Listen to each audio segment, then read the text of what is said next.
Last में we left at this point atomic size and electronegativity. Okay. So how we can define a relationship between them?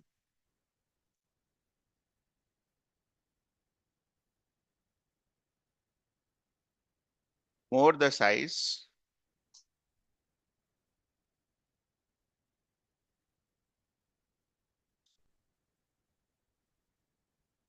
farther the electron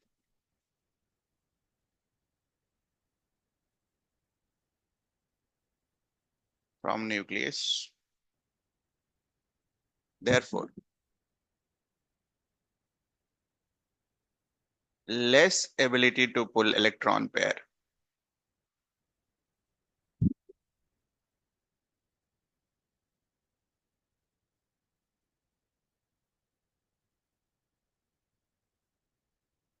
And therefore, less electronegative.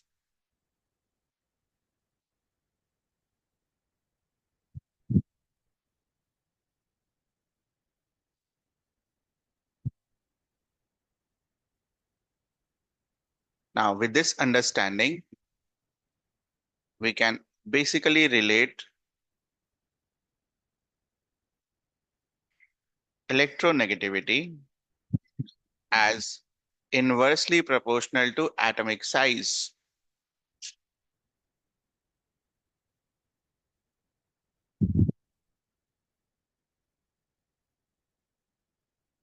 This must be memorized.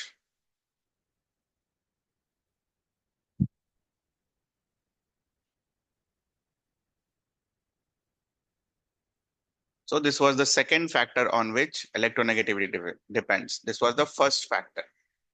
Now there is again a third factor. अच्छा, electronegativity का जो symbol होता है बेटा, ये होता है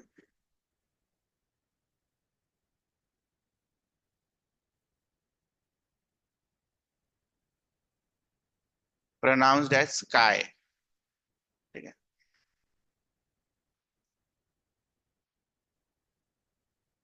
third factor is electronegativity is directly proportional to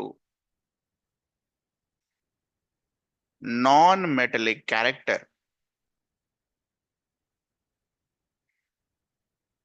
और नॉन मेटलिक कैरेक्टर को और क्या लिख सकते हैं?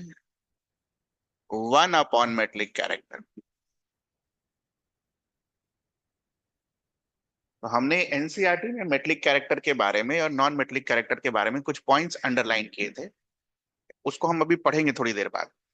तो ये कैसे आता है ये थोड़ी देर बाद. ओके. चलिए.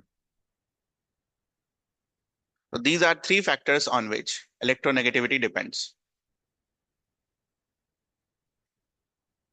So on the basis of these three factors, ना ये तीन factor, character and metallic character, Z effective and atomic size, can we predict the trends? Fifth number point is trend. Can we write the trend? So left to right in a period.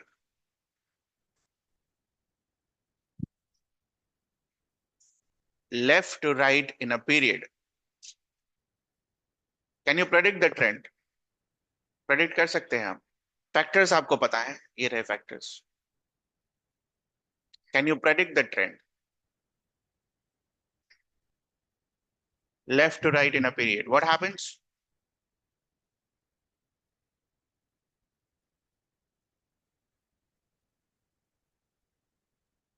Z effective increases, and hence we can say that electronegativity will increase.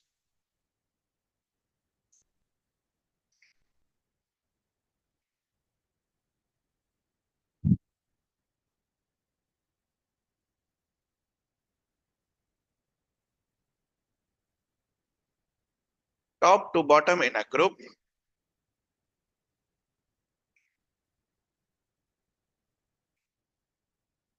We know that Z effective remains constant, almost constant, but what increases? Size increases. Hence, we can say that. अभी just सीखा हमने.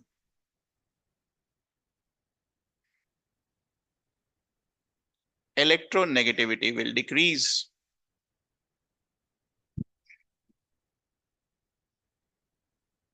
So size and electronegativity is how related. Just we started from there only. और ये अभी as a note लिखा हमने, metallic character और non metallic character, ये पढ़ाएंगे अभी थोड़ी देर में मेटलिक कैरेक्टर क्या होता है.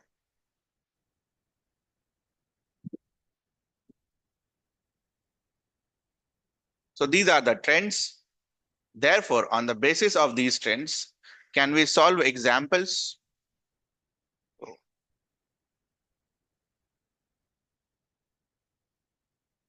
Can you write the order of electronegativity?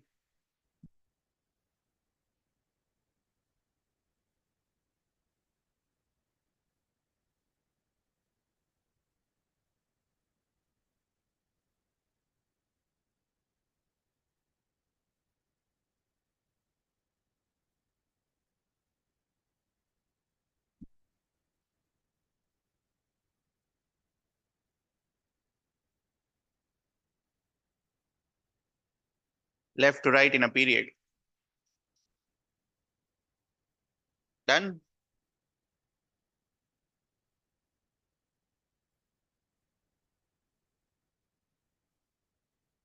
Example 2.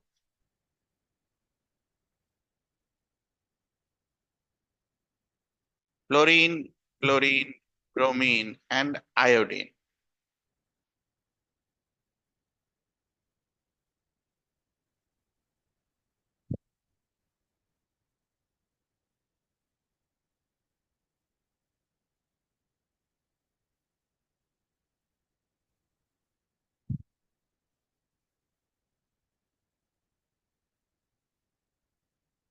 Example 3.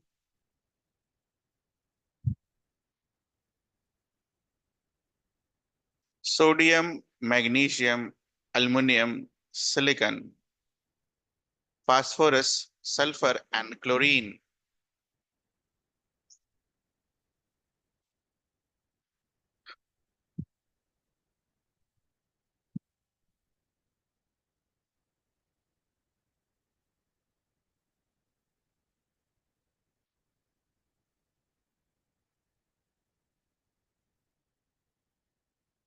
These are third period elements.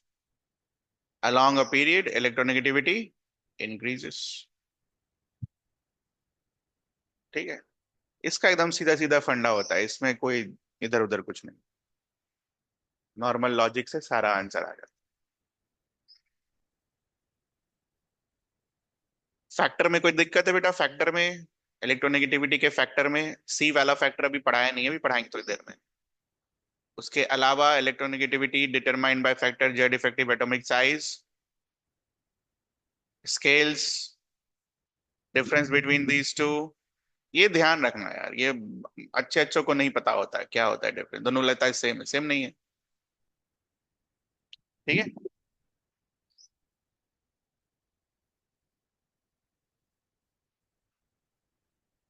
तो यहां पर हमने बस स्केल का नाम लिखा था, पॉलिंग स्केल.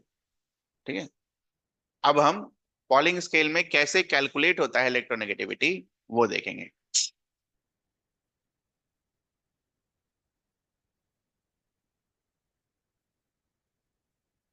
तो पॉइंट नंबर 6 इन इलेक्ट्रोनेगेटिविटी.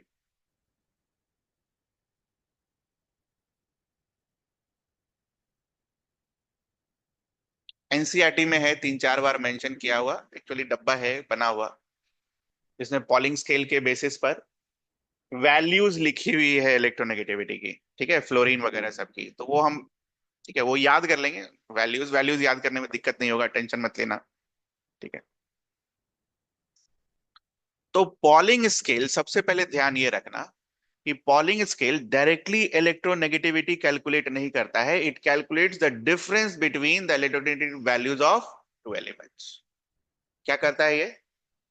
डिफरेंस कैलकुलेट करता है. तो लिखिए.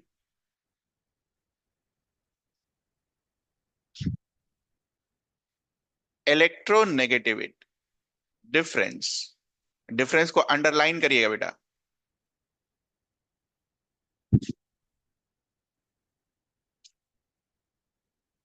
Between two atoms A and B is given by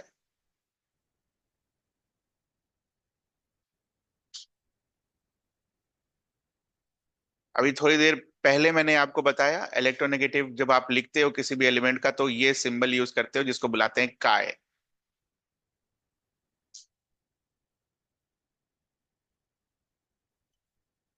0.208 square root of delta. These are experimental observations, okay. ये 0.208 वगैरह कहाँ से आया? एक्सपेरिमेंट से आया, ठीक है, उनके ऑब्जर्वेशन से आया, ठीक है। Hence, these are also known as empirical formulas. What are empirical formulas? जो साइंटिस्ट एक्सपेरिमेंट से डिराइव करते हैं उसको हम क्या बुलाते हैं? Empirical formulas.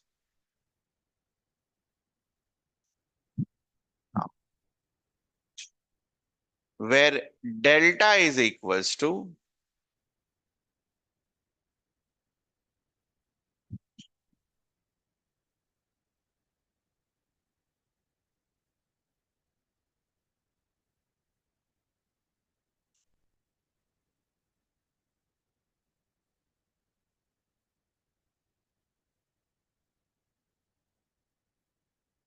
What is this EAB? This is bond energy of AB in kilojoule per mole.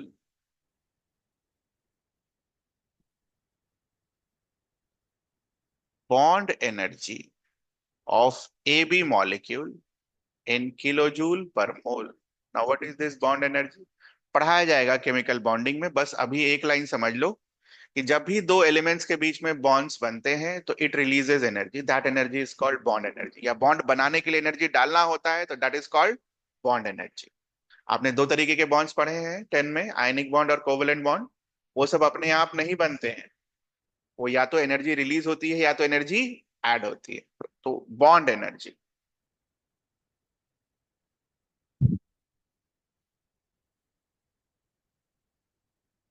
Similarly, EAA will be equals to bond energy of AA molecule in kilojoule per mole. And last, bond energy of B molecule in kilojoule per mole.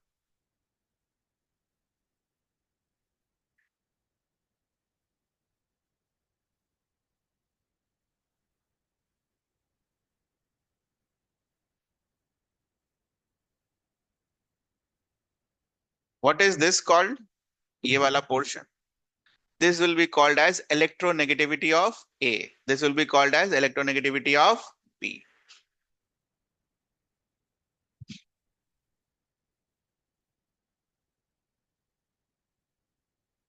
आपके पास अगर जगह नहीं है तो आप नीचे भी लिख सकते हो, है ना, इसके बाद यहाँ पर। इसका क्या मतलब है? इसका क्या मतलब है? यही लिख लो।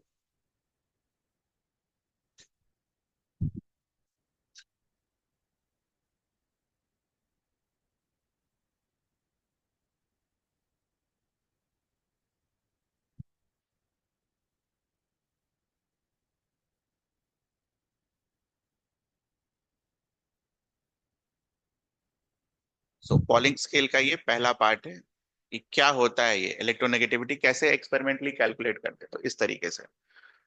तो कहीं कहीं पर क्वेश्चंस को आईटी जेई वगैरह सब में खासकर टफ बनाने के लिए ये सब दे दिया जाता है, EAB, EAA, EBB, और आपको बोलता है कि इलेक्ट्रोनेगेटिव डिफरेंस कैलकुलेट। बट हमारे काम की चीज क्या है? ये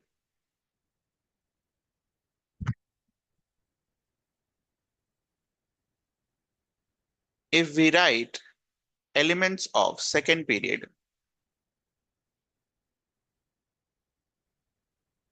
lithium, beryllium, boron, carbon, nitrogen, oxygen, and fluorine. We know that fluorine will have the highest electronegativity because of increase in Z effective.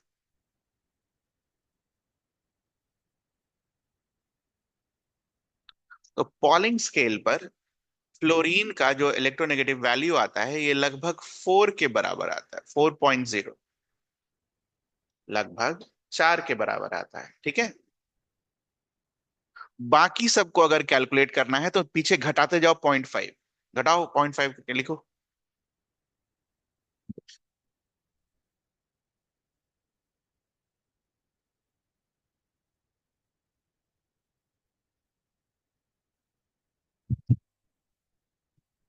Almost लगभग वाले वैल्यूज हैं। ओके,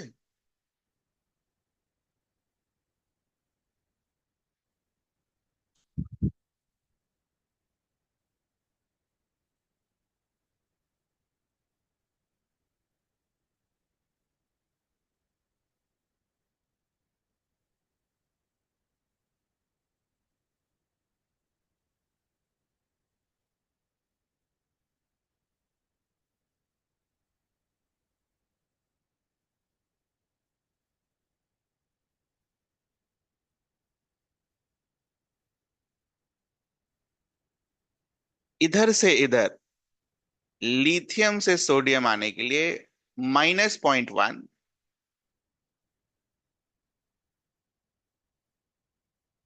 लिथियम से सोडियम आने के लिए -0.1, और फिर फास्फोरस तक add 0.3, add 0.3।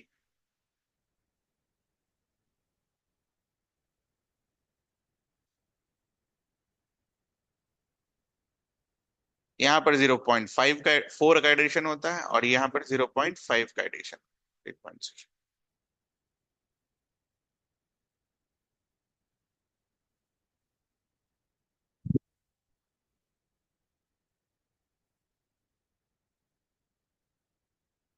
So this is how the electronegative value looks for second period and third period.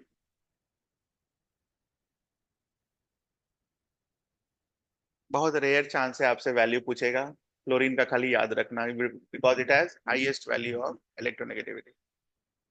Highest वाला तो याद रखेंगे ना, फ्लोरीन डब्बे में बंद कर लो बस उसको।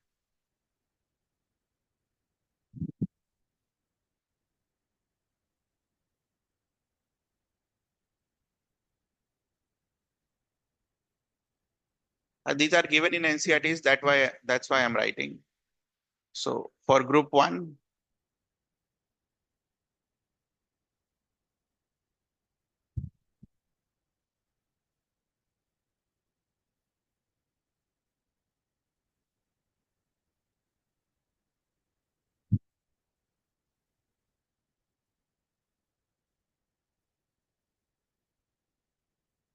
ये दोनों तो हमें पता ही है अभी। This is 0.8।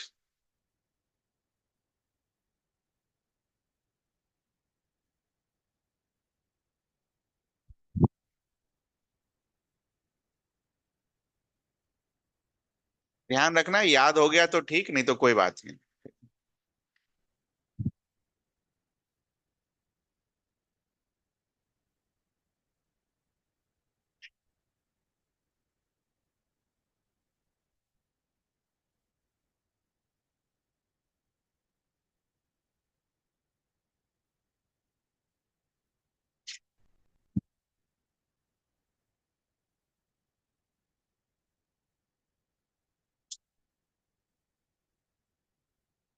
आपको ट्रेंड्स खाली पता होने चाहिए।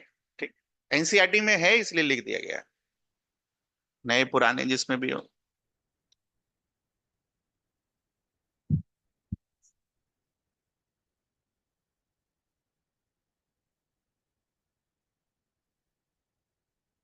अब धीरे धीरे ग्रुप भी मेमोराइज करना शुरू करेंगे बेटा, है ना। So what is the mnemonics?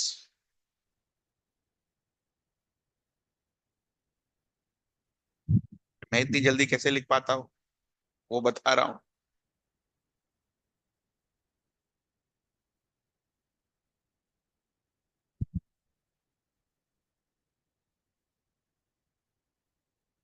रटना है धीरे धीरे करके।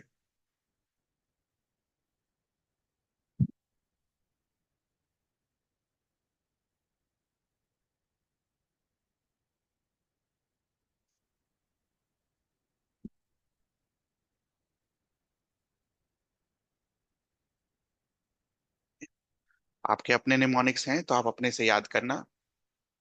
तो समय हो चला है कि ये भी हमें याद हो।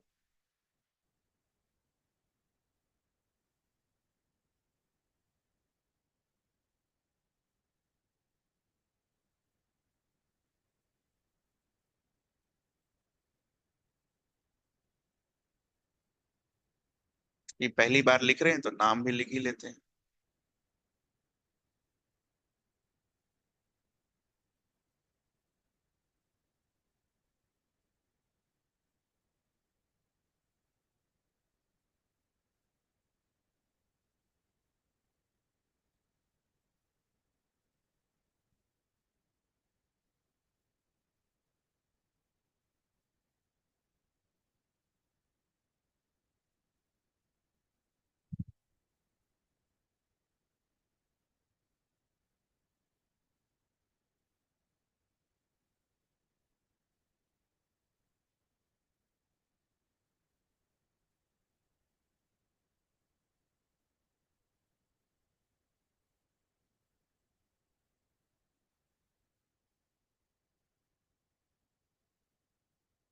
तो this is how your polling scale behaves.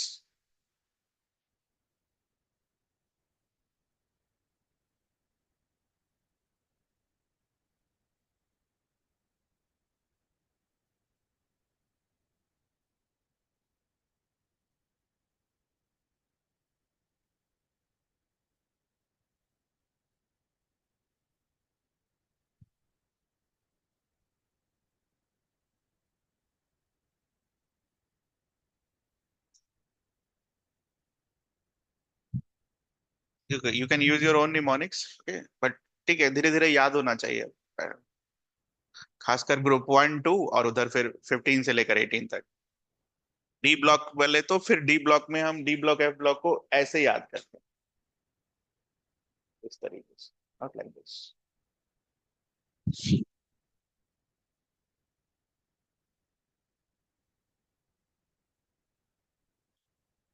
So next is Millikan scale. बहुत कम पढ़ा जाने वाला scale. 7 number point in electronegativity.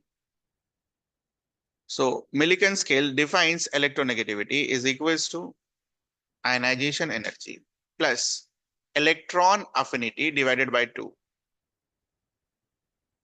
Both ionization energy and electron affinity should be in kilojoule per mole.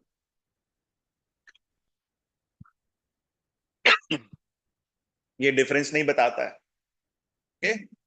It gives you directly the value of electronegativity of an element. लिख लेना, यही फर्क है दोनों में।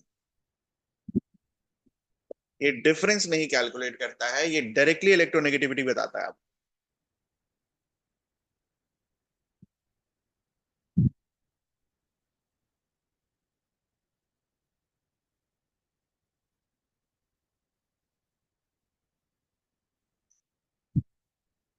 लास्ट वाला ये याद नहीं करना, है भी खतरनाक एक्सपेरिमेंट वाला।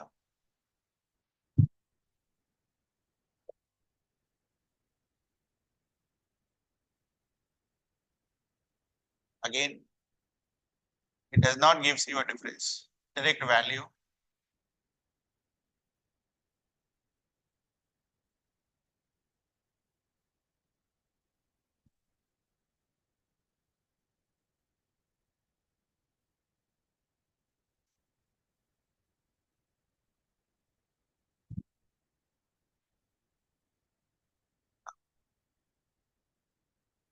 Where R is equals to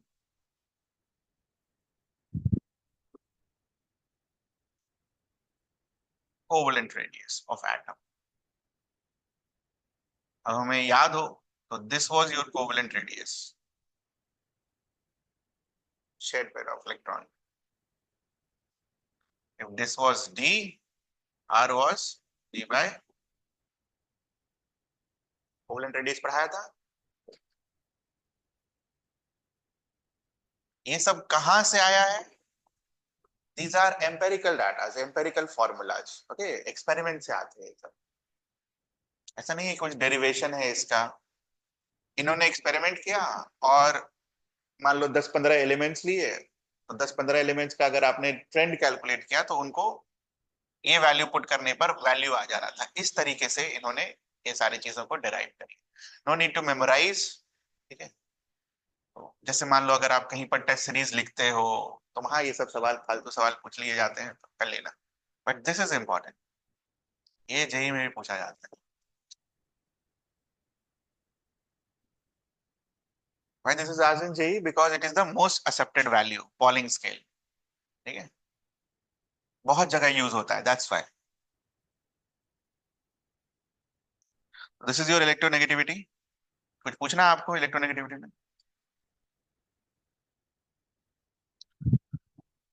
मेरे हिसाब से बुक की चीजें तो हो गई होंगी। Just give me 1 minute.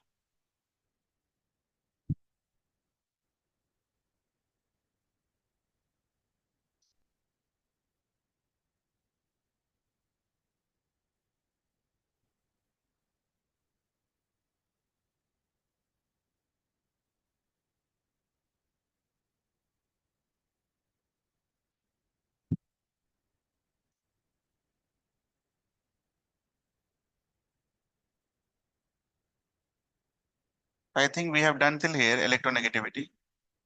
ये पढ़ लेना यहाँ तक, कोई दिक्कत हो तो पूछ लेना।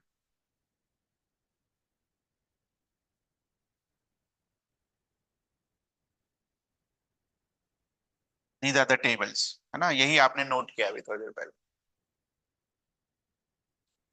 नए वाले बुक में है ना ये, देख लेना एक बार। कभी कभी बुक्स रिवाइज होती हैं तो हटा दिया जाता है। ठीक है, यहाँ तक रीड कर लेना।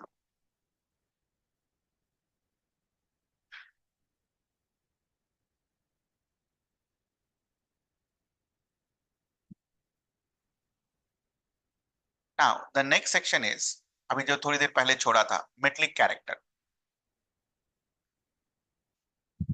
यहाँ पर मैंने अभी लिखा था electronegativity is proportional to non metallic character and is inversely proportional to metallic character. ये क्या होता है?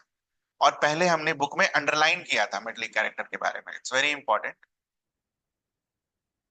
Next topic is metallic character.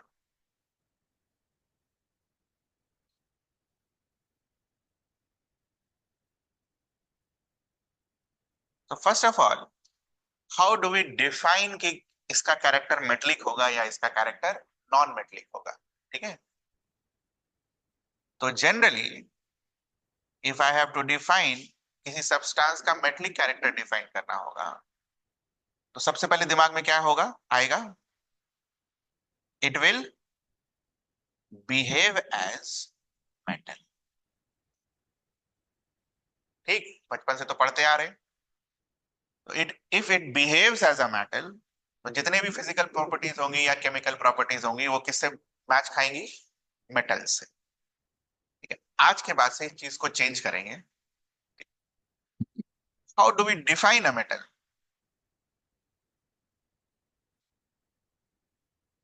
How do we define a metal? Metal को कैसे डिफाइन करेंगे हम?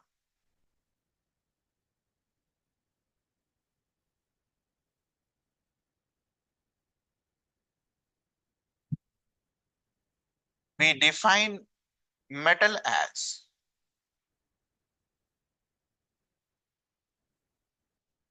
electropositive।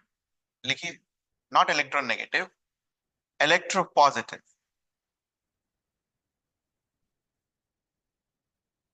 Now what does this mean?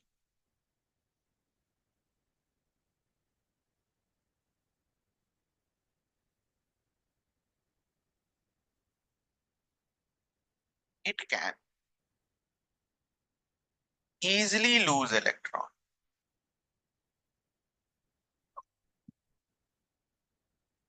आराम से इलेक्ट्रॉन लूज कर देगा.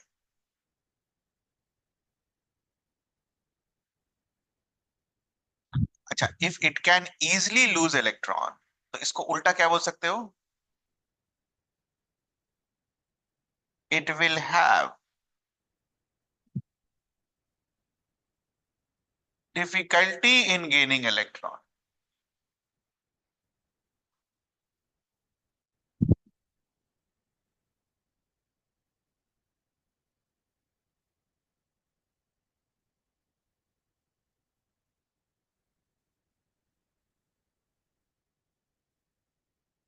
So what does the first line says?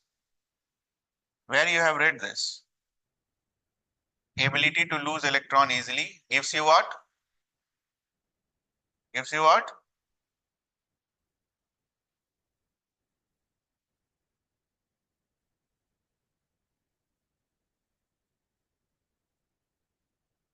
तो अगर कोई आसानी से इलेक्ट्रॉन लूज कर जाता है, तो उसकी आयनाइजेशन एनर्जी क्या होगी? लो. तो किस सब्सटेंस को आप मेटल बुलाओगे? Has low ionization energy.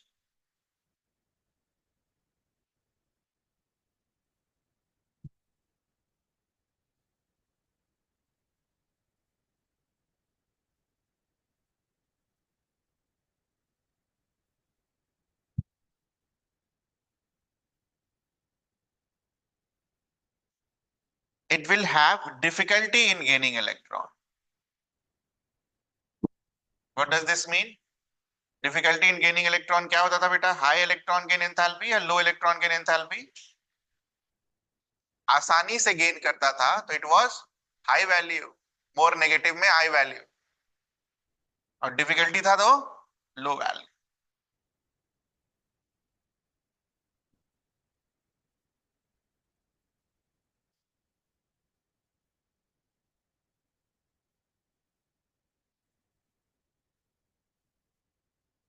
So if it is having difficulty in gaining electron, from there the third point comes.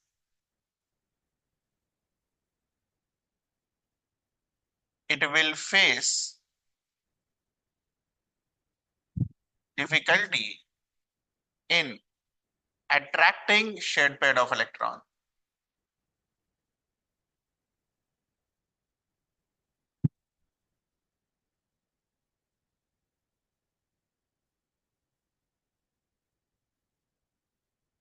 तो बेसिकली मेटल जो है इलेक्ट्रॉन को अपने अंदर आने की कोशिश नहीं होने देता.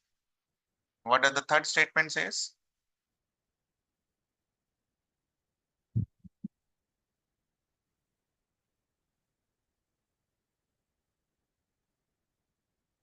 Low electronegativity.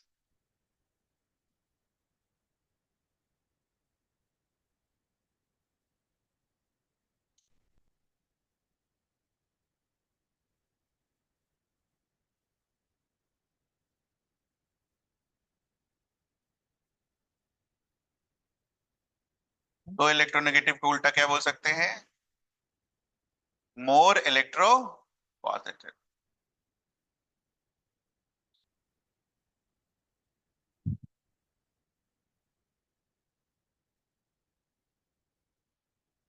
ठीक है. So this is what your metallic character is. अब नॉन मेटेलिक कैरेक्टर डिफाइन करना होगा तो कैसे करेंगे? सबको बदल देंगे. ठीक. तो वो लिखने की जरूरत नहीं है. ठीक है, अंडरस्टूड है. नॉन मेटेलिक कैरेक्टर इसका जस्ट अपोजिट होगा. लिख लो एक लाइन बस. For non metallic character just reverse the above statement.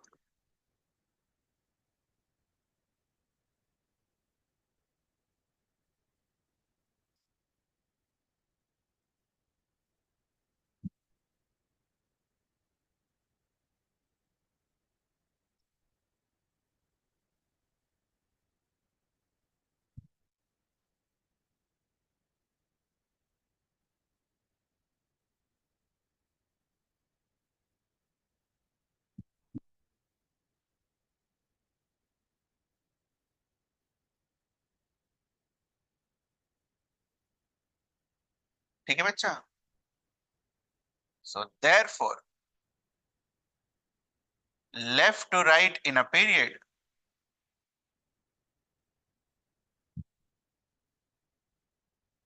what happens? Left to right in a period, Z effective increases, ionization energy increases,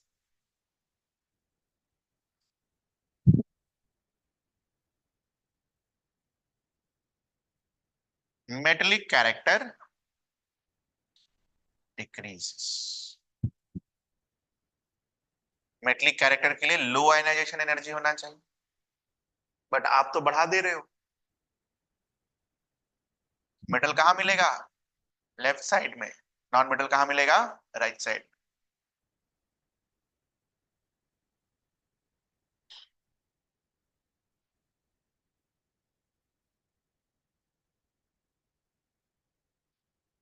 top to bottom in a period,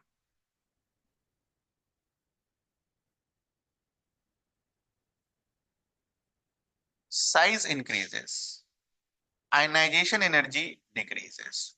Therefore,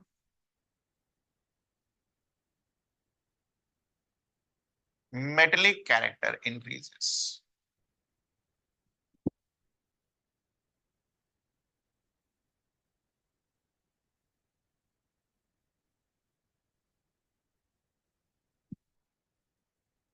Yeah. Example,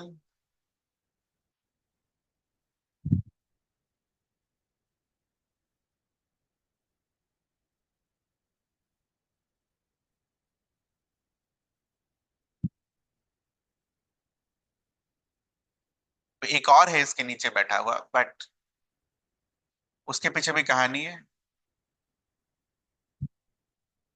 this is the most electropositive. पहले तो order बना लीजिए metallic character का। Down the group, sorry ये period लिख दिया मैंने, in a group, top to bottom in a group. नीचे जाओगे तो मेटलिक कैरेक्टर क्या होगा? बढ़ेगा।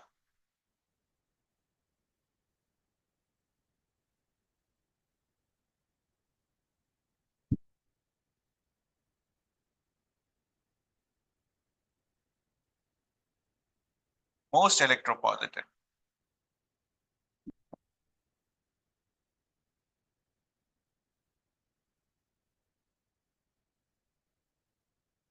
हाईएस्ट मेटलिक कैरेक्टर लास्ट वाले में नहीं होता है, वो आप डीएनए ब्लॉक में जब जाएंगे तब पढ़ेंगे वो।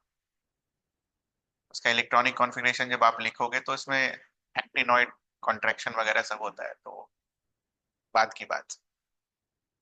अभी एज अ फैक्ट याद कर लीजिएगा, caesium is most metallic. Which is the most non metallic?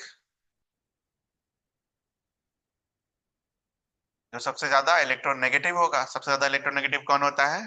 Chlorine. ठीक है। वापस से क्लास 10 वाली चीज पढ़ेंगे हम यहाँ पर। तो आपने एक चीज बहुत मेहनत से याद किया होगा मेटल एंड नॉन मेटल वाले चैप्टर में। हाँ, ये याद है आपको? 13 एलिमेंट्स का reactivity series, can you right it?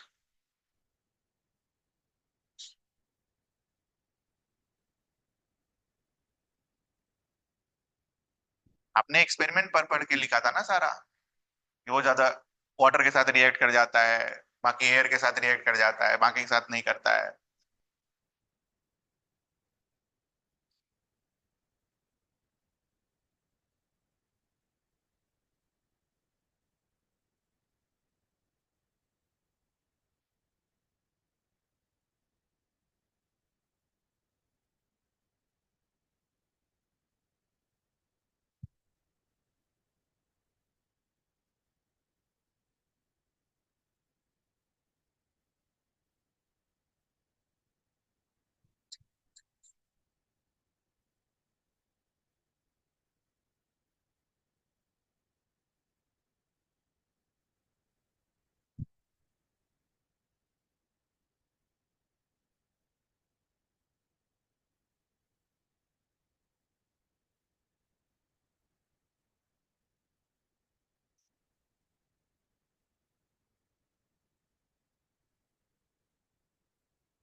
ठीक है, तो उसको थोड़ा सा मॉडिफाई करने का वक्त है। तो पहला modification will happen between this, यहाँ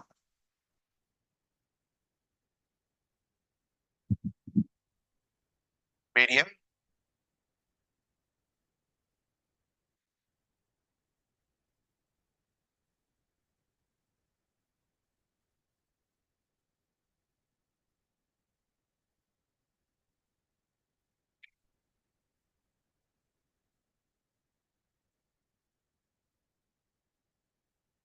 निकल and tin.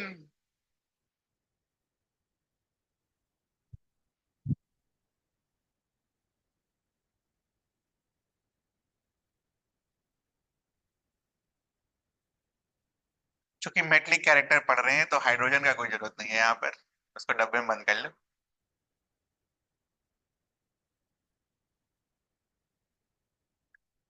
Last will be platinum.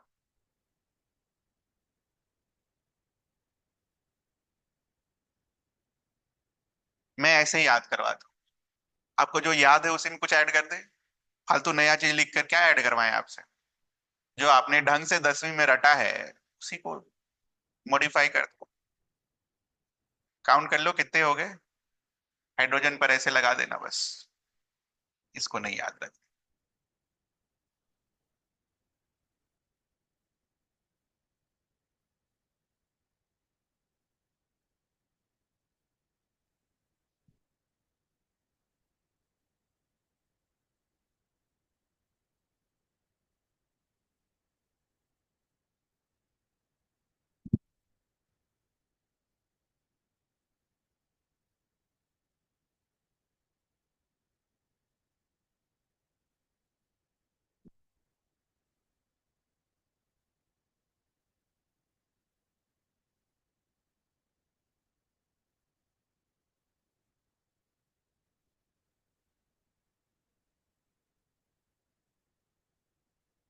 तो basically this is the order of metallic character. सबसे ऊपर इधर, मतलब जो नॉर्मल डेज के रिएक्शंस में हम लोग यूज करते हैं, ओके, याद रखना।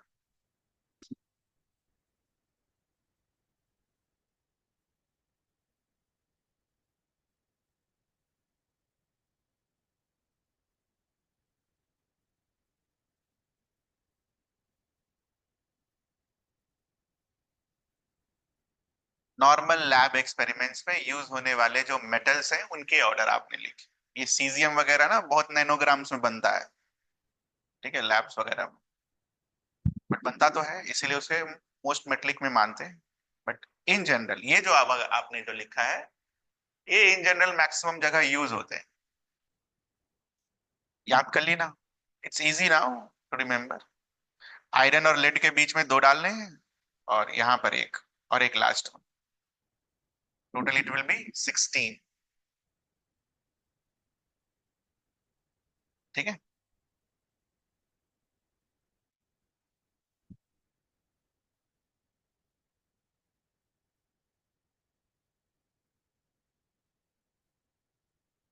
Next is magnetic nature.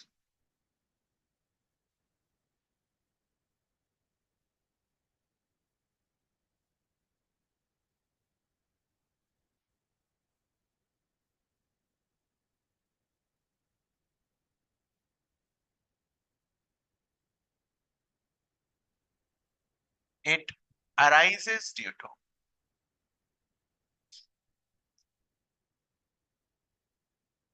presence of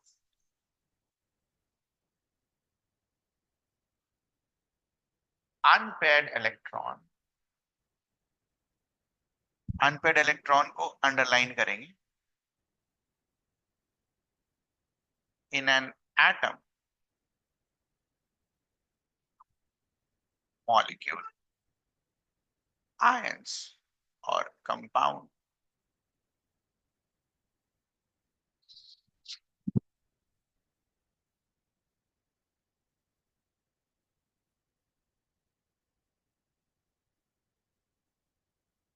So in order to study magnetic behavior of a substance, बहुत आसान है, ठीक है। A substance is categorized into three categories.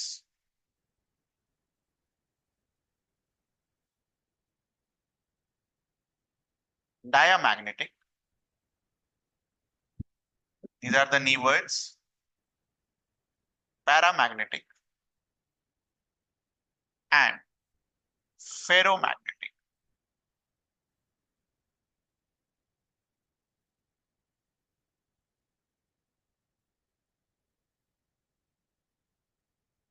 Diamagnetic substances are those substances which are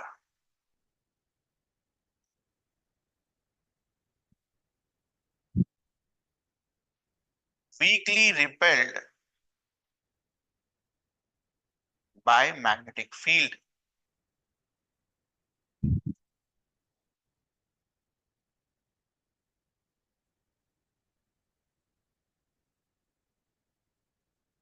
ठीक है। Class 10 में आपने physics में मैग्नेटिक फील्ड लाइंस पढ़ी थी, ऐसी, ऐसा कुछ। तो डायमैग्नेटिक सब्सटेंस के केस में क्या होगा, उसको अगर आप मैग्नेटिक फील्ड में रख दो तो ये लाइंस इससे दूर चली जाएंगी। ठीक है। मैग्नेटिक फील्ड लाइंस उस सब्सटेंस से क्या होगा, दूर चल जाएगा, तो उसको क्या बुलाओगे आप, वीकली रिपेल्ड। रिपल्शन मतलब दूर करना।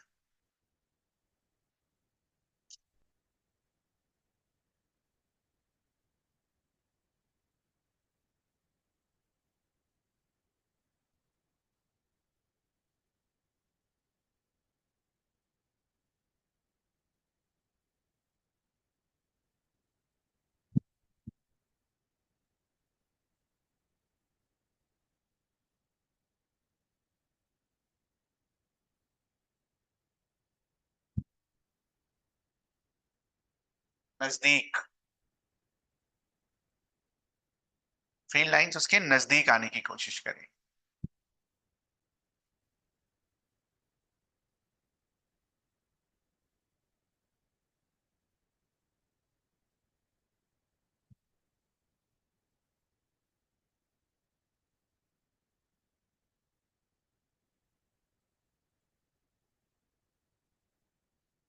ये सब सिलेबस में 12 में पढ़ाया जाएगा सब। ठीक है। मैग्नेटिज्म वाले चैप्टर में, फिजिक्स में।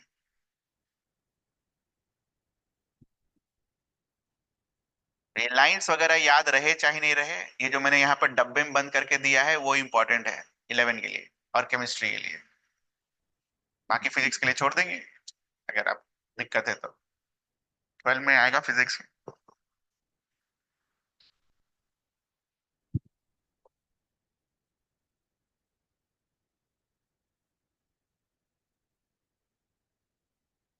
तो यहां पर फिलहाल हम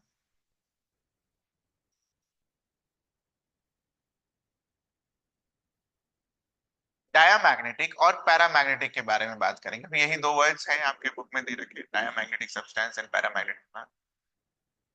इसके लिए लिखो, no unpaired electrons.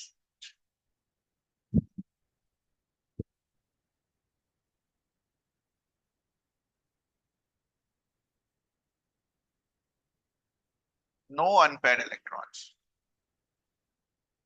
Example, can you write the electronic configuration of neon पूरा?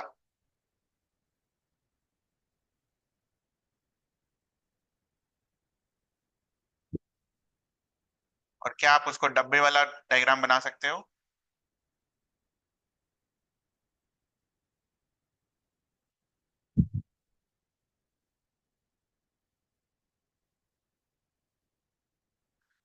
कोई भी अनपेयर्ड इलेक्ट्रॉन दिख रहा है, hence it will be a diamagnetic substance.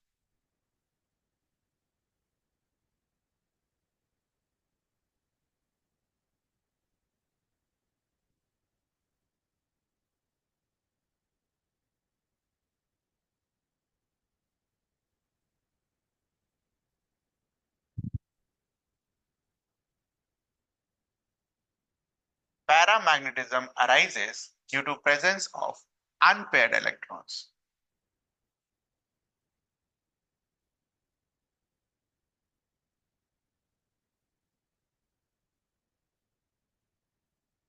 Sodium.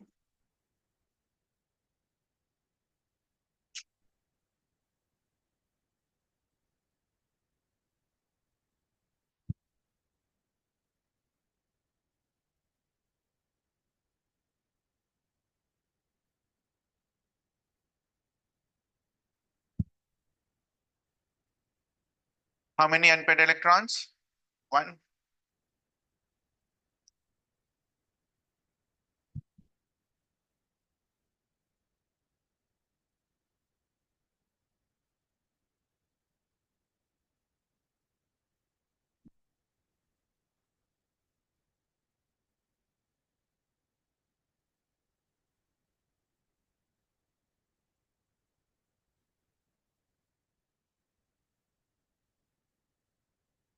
How to find given element, ion or molecule is a paramagnetic or this diamagnetic? तो electronic configuration लिखकर हम देख लेंगे पेड इलेक्ट्रॉन्स कितने हैं अनपेड इलेक्ट्रॉन्स कितने हैं, ठीक है। नाउ इसके अलावा एक और कॉन्सेप्ट होता है मैग्नेटिक मोमेंट का।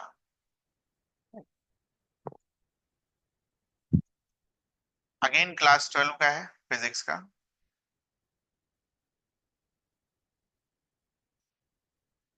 बट केमिस्ट्री में इसका बस फॉर्मूला लिखते हैं।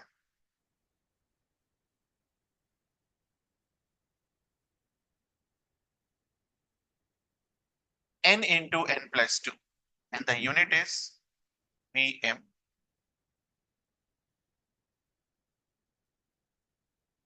Bohr magneton.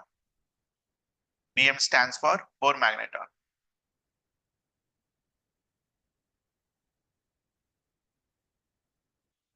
This is unit.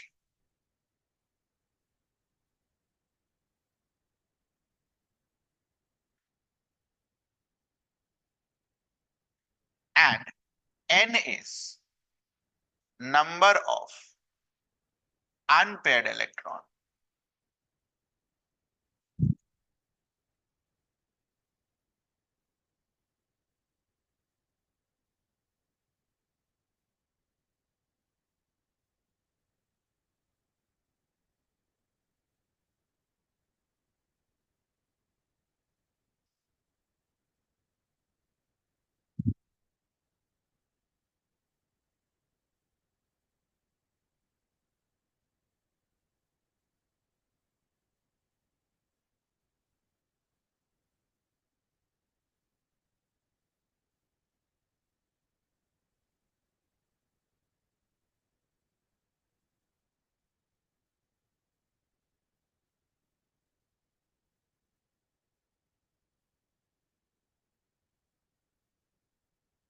Please do it. और भी करें या बारहवीं करें, करना तो है। फॉर्मूला रिमेन से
Therefore, number of unpaired electron is 1.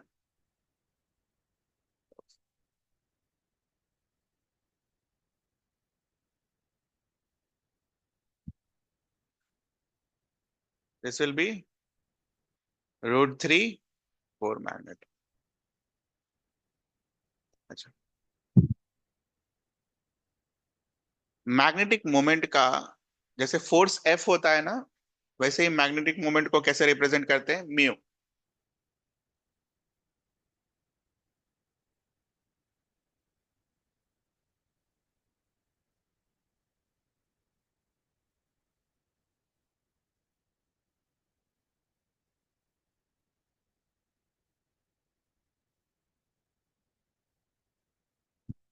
Magnesium का कितना आया? 0।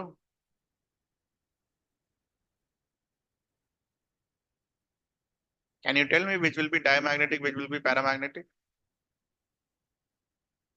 इस दोनों में।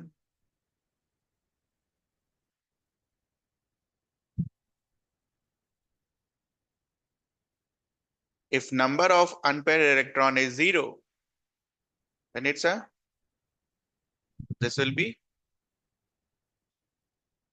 diamagnetic, and this will be,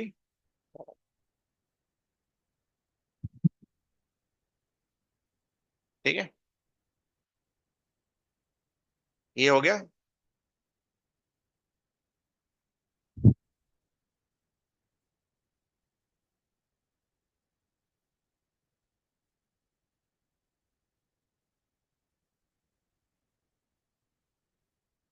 scandium का अगर आप फॉर्मूला लिखते 21 तक, तो क्या लिखते बेटा? 4s2 3d1।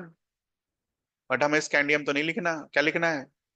स्कैंडियम +3 मतलब 3 इलेक्ट्रॉन हटाना होगा, तो 3 इलेक्ट्रॉन कहां से हटाएंगे? 2 और 1 3, ये हटा दो। n will be equals to, therefore mu will be equals to, it is because of this region, इसका जो एक्वस सॉल्यूशन होता है वो कलरलेस होता है, कोई कलर नहीं आता। ठीक है, पढ़ाया जाएगा आपको डी ब्लॉक में। No unpaired electrons, it is because of this reason solution of scandium in water is, aqueous solution of scandium is colorless. Zinc +2, ये सब है, रटना तो है ही, अगले साल रटना। सब एनसीईआरटी की लाइन में बोल रहा हूँ, ठीक है, ध्यान रखना, कुछ भी बाहर से नहीं है। हमें अगर एनसीईआरटी 2 साल में याद हो गया 4 किताब, तो वो बहुत है, it's more than enough.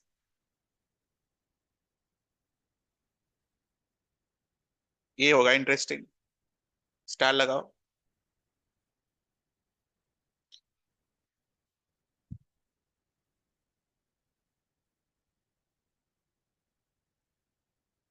4s2 और 3d10, ये आया पहले जिंक का 30। We have to remove how many electrons? 2 electrons. D से नहीं निकलता है, एस से निकलता है। डी से इलेक्ट्रॉन नहीं निकलता है, एस से निकलता है, तो 2 इलेक्ट्रॉन हटा दीजिए।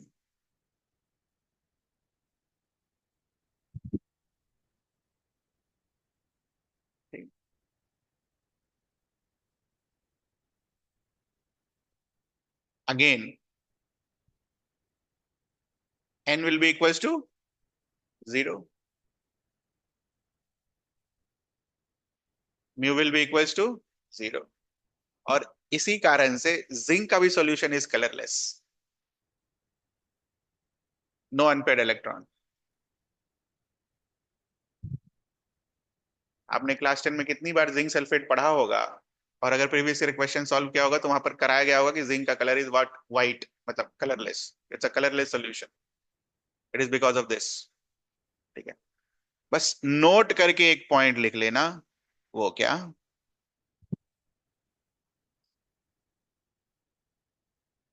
in D block elements,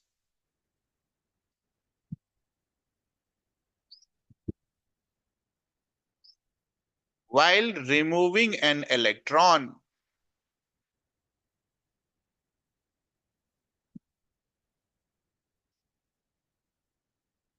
we first remove 4s electron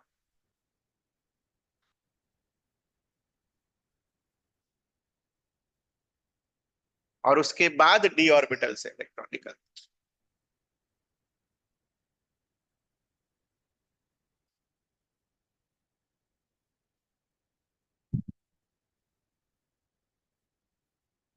4s के नीचे लिख लेना ns।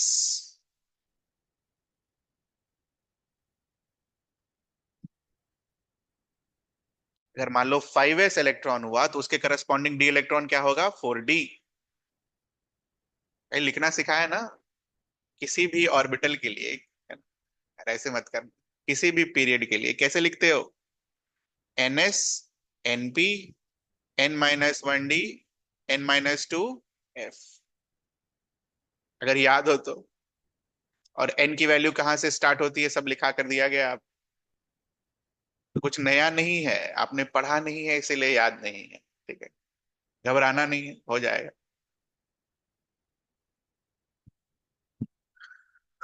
चल, तो पैरामैग्नेटिक डायमैग्नेटिक क्लियर है आपको? इसमें कुछ पूछना है किसी को भी?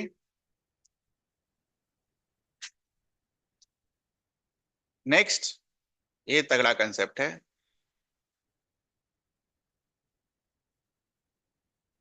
Inert pair effect.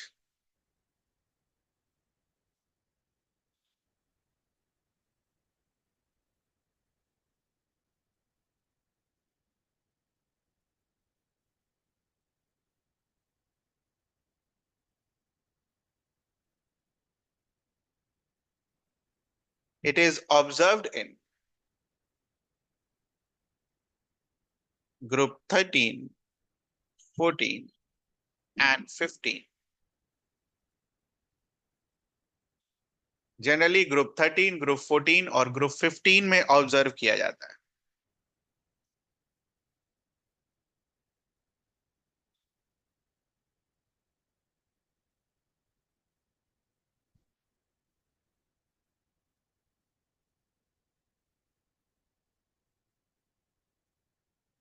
बारहवीं में जब आप डी एंड एफ ब्लॉक पढ़ेंगे, वहां पर एक रेफरेंस दे रखा है आपको कि पी ब्लॉक के एलिमेंट्स में इनर्ट पेयर इफेक्ट होता है, जबकि डी ब्लॉक के एलिमेंट्स में इनर्ट पेयर इफेक्ट नहीं होता है। ठीक है, तो होता क्या है पहले वो सीख लें। इनर्ट पेयर इफेक्ट वो मैं इसलिए बोल रहा हूं क्योंकि वो सीबीएसई के लिए भी इंपॉर्टेंट हो जाता है, दैट्स वाई। अब दोबारा बैठ के तो इनर्ट पेयर इफेक्ट नहीं पढ़ाएंगे ना वहां पर। ठीक है, तो जो सीखना है यहीं सीख जाना है।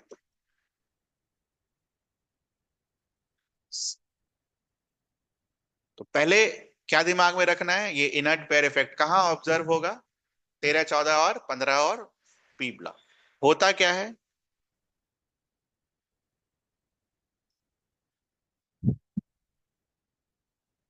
Electrons of ns subshell of valence shell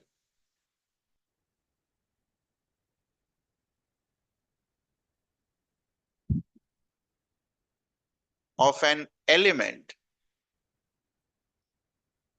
becomes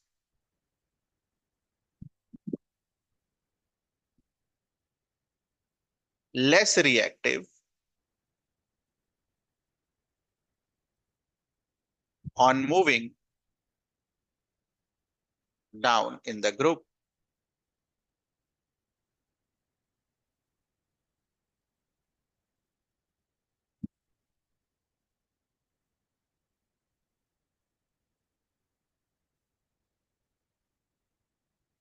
group 13 उठा लेते हैं।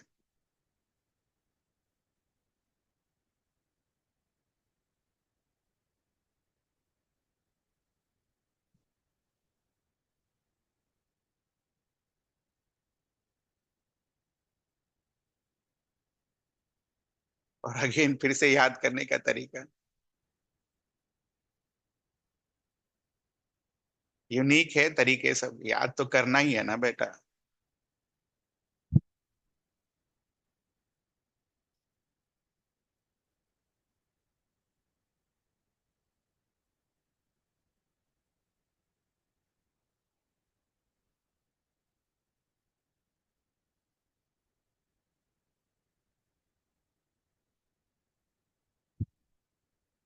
ग्रुप 13।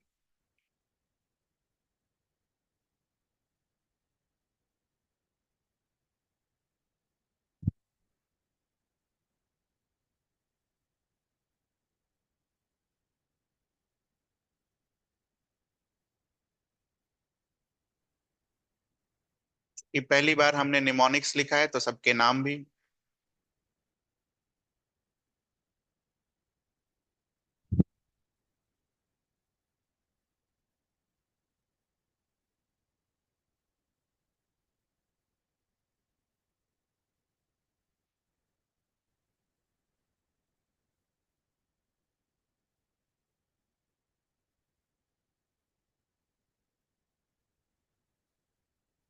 और फिर सबका इलेक्ट्रॉनिक कॉन्फ़िगरेशन हाइड्रोजन।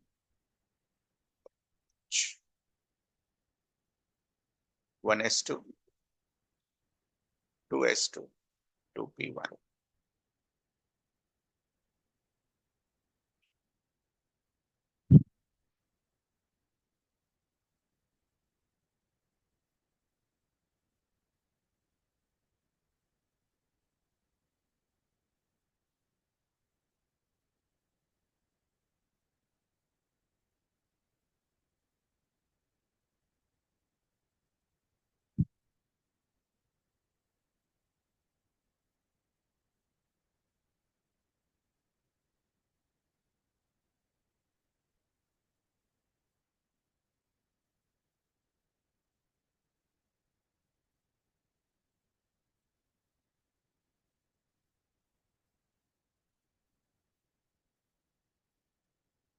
तो ये जो पॉइंट्स आपने यहाँ पर लिखे हैं उसी को यहाँ पर अभी डायग्रामेटिकली शो किया जाएगा। क्या बोलता है?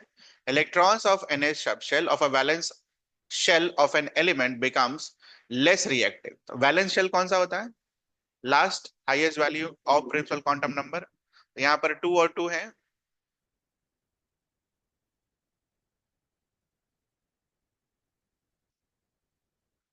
तो जब आप डाउन द ग्रुप जाते हो, ये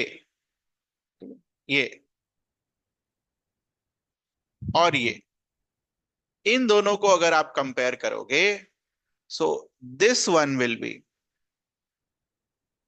less reactive, this one will be more reactive. मतलब लेस रिएक्टिव इतना कि वो रिएक्ट ही नहीं करता है, वो निकलता ही नहीं है बाहर। बट ऊपर वाला का S इलेक्ट्रॉन और P electron both are equally reactive.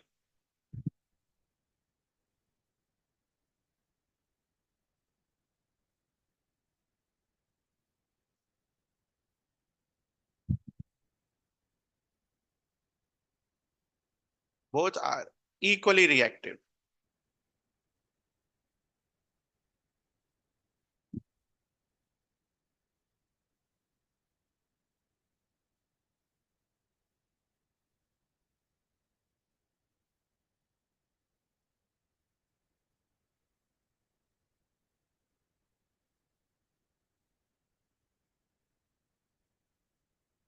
ठीक है, हो गया। रीजन,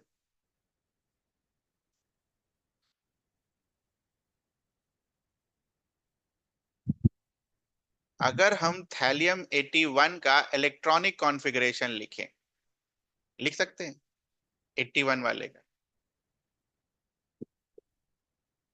थोड़ा कोशिश करिए 81 वाले का लिखना।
हो गया। तो जब आपने लिखा होगा, आपने पाया होगा ऐसा,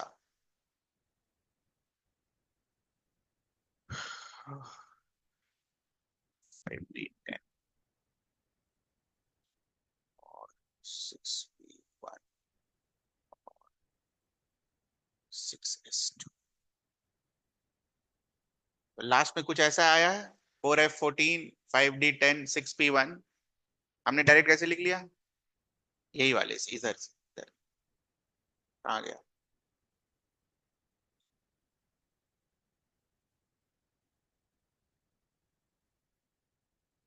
कहानी वो सिखाया था ना, किसी भी ग्रुप में आप NS N-1D NP और N-2F लिख सकते हो। तो अगर आप उस हिसाब से देखो, so thallium belongs to which group, which period, कहाँ गया, सिक्स्थ पीरियड। तो सिक्स्थ पीरियड का क्या लिखोगे, 6S 6P 5D और 4F।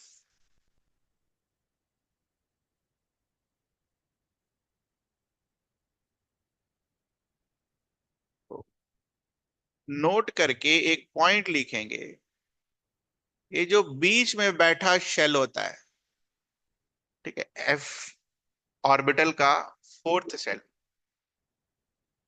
F ऑर्बिटल का फोर्थ शेल और D ऑर्बिटल का fifth shell,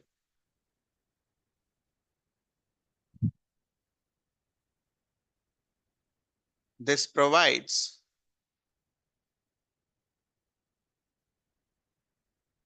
poor shielding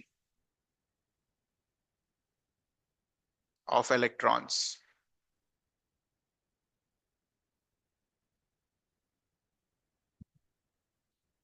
This provides poor shielding of electrons. Now tell me what will happen due to poor shielding.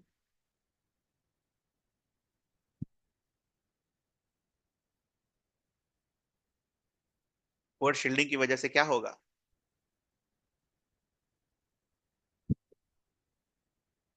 क्या effect होगा poor shielding की वजह से, ऐसे मत करो यार।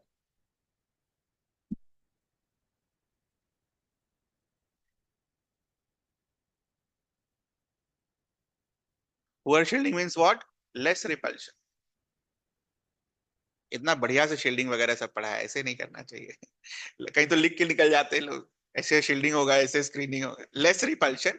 लेस रिपल्शन मींस sigma का value will be less, which means z minus sigma will be more, which means z effective is more. What is the meaning of z effective?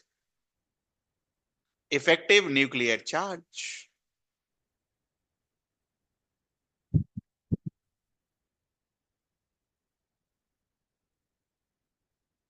तो आप क्या बोल रहे हो, थैलियम में इन दो ऑर्बिटल्स होने के कारण पुअर शील्डिंग होती है, जिसकी वजह से इफेक्टिव न्यूक्लियर चार्ज क्या होता है, बढ़ जाता है। ठीक है,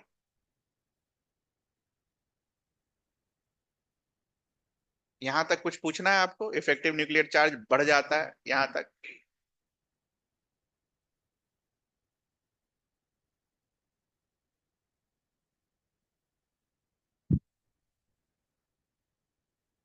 पेनिट्रेशन इफेक्ट में आपने पढ़ा,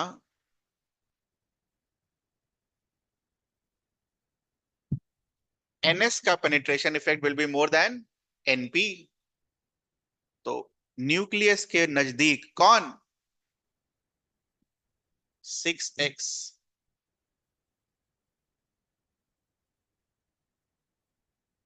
तो न्यूक्लियस के नजदीक अगर s ऑर्बिटल का इलेक्ट्रॉन है, तो क्या न्यूक्लियस उसको जाने देगा बाहर, नहीं जाने देगा।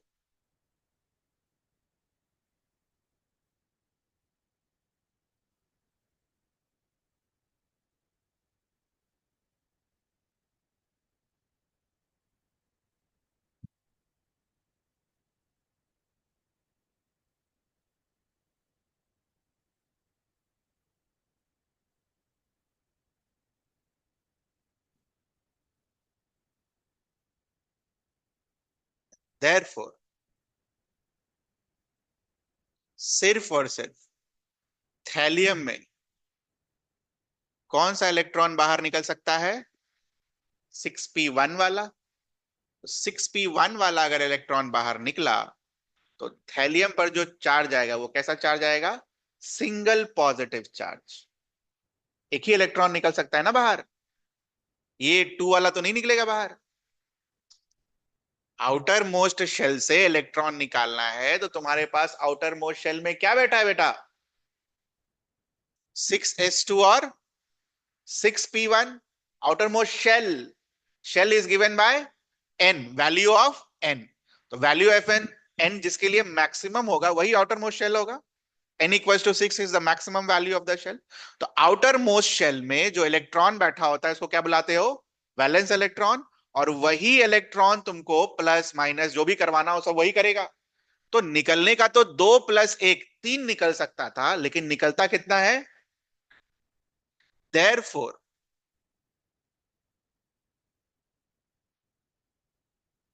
थैलियम जब भी कंपाउंड बनाएगा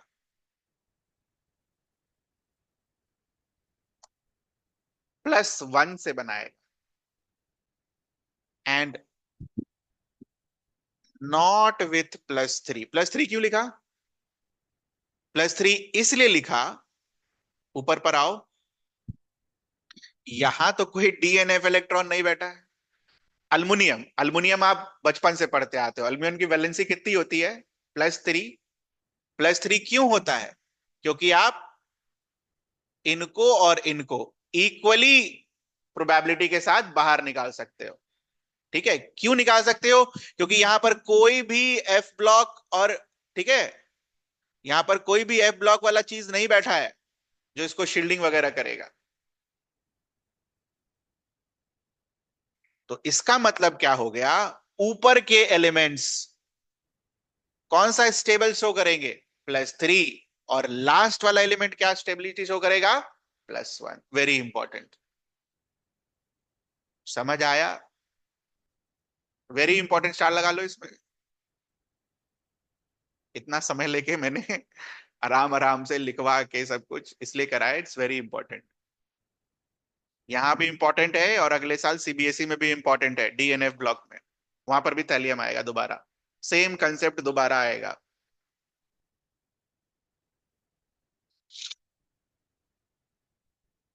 मैं लिख देता हूं मैं आपके लिए।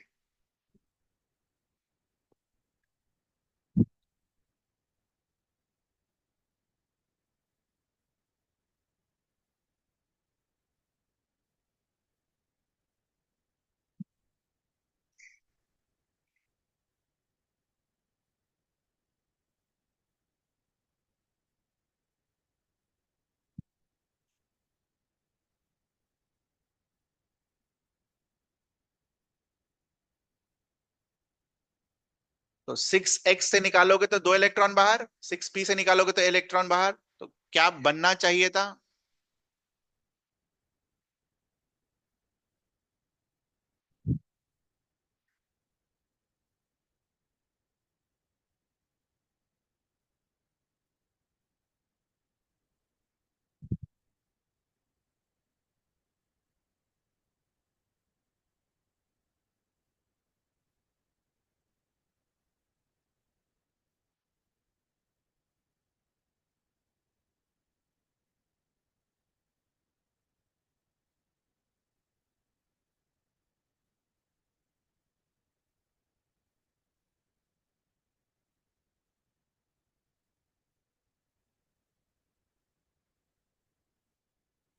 इनर्ट का मतलब क्या होता है?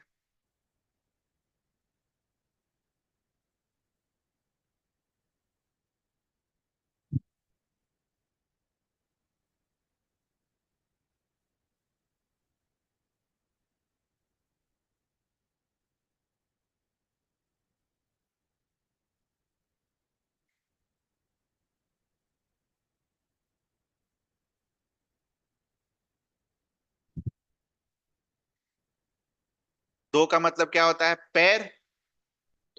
पैर में इलेक्ट्रॉन है जो कि रिएक्शन में पार्टिसिपेट नहीं करते हैं। तो इनर्ट पैर effect.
So because of poor shielding of 4f and 5d electrons, sigma decreases, z minus sigma increases.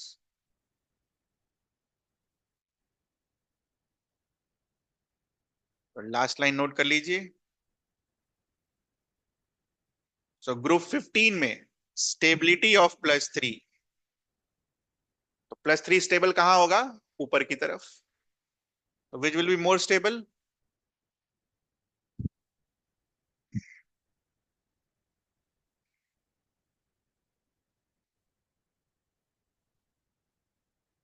And if they ask you stability of +1, if क्या यही पूछेगा. स्टार लगाइए इस पर.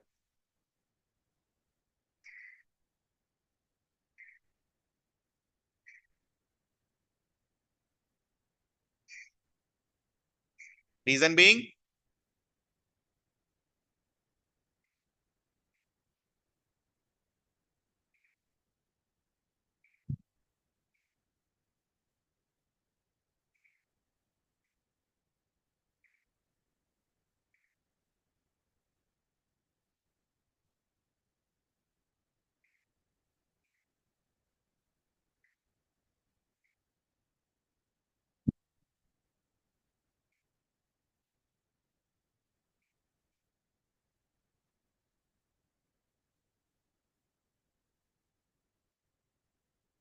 होमवर्क लिखिए, करिएगा जरूर.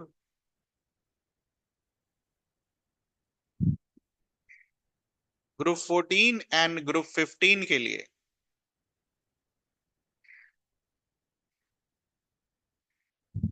Try to apply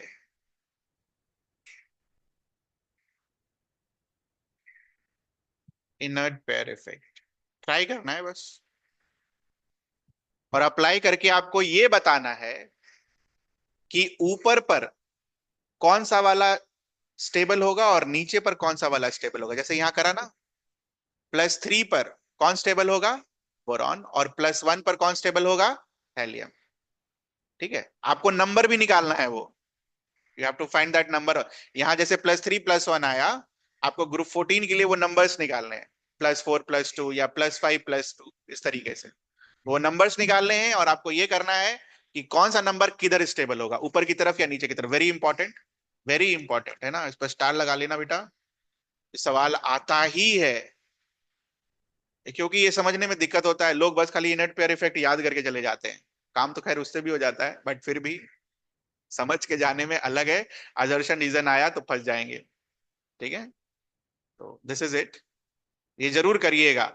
it's very important जो भी चीजें अगर आपने पढ़ी. बाकी मैं तो हूँ, एक्सप्लेनेशन कल कर देंगे ग्रुप 14 और ग्रुप 15 का. बट करके आइएगा. तो ऑलमोस्ट इट्स डन. और क्या बच गया? डायगोनल रिलेशनशिप एक बचा हुआ है. अगली क्लास में खत्म हो जाए चैप्टर. जा सकते हैं आप.